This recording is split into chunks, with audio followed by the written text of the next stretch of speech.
আগে এই ভিডিওটা দেখো, তারপরে বাকি কিছু কথা বলবো। ওরা এসছে তো কালকে আয়রন হয়ে যাবে, চুলটা ঠিক করতো কেন, কালকে অন্যদিকে যাবে তখন অসুবিধা হবে।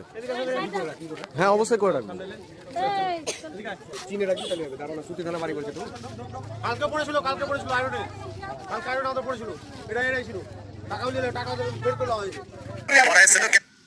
এই যে আমি এই ভিডিওটা ছেড়েছি, এই ভিডিওর নিচে এক দাদা কমেন্ট করেছে, এই যে তাপস ফুলবাণী বলে, এখানে লিখেছে বীরভূমে বালিয়া গ্রামে আমার বাড়িতে এরাই চুরি করেছে প্রায় 2 ভরি সোনা।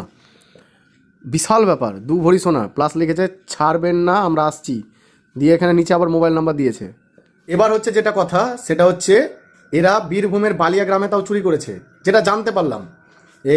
এই যে দাদা তাপস ফুলমালি, এই দাদাকে আমি কল করেছিলাম, কথা হলো ওনার সাথে।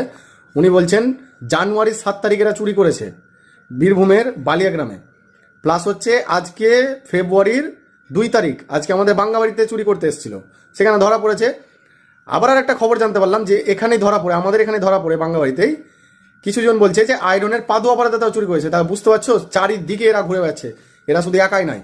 আমার যেটুকটা ইনফরমেশন জানতে পারলাম শুধু শোনা কথা, যে এরা চুরি কিন্তু চারিদিকে করে বেড়াচ্ছে, এদের মতো অনেকজন আছে, তাই কিন্তু সাবধানে থাকো ভাই। আর এটাকে ধরতে পারলে আগে যেটা করার করো, তারপরে পুলিশকে ফোন করো, আমার মতে বলে ভাই। এখানে সেটাই করেছে, আগে যা করার করেছে, তারপরে পুলিশকে ফোন করেছে ভাই।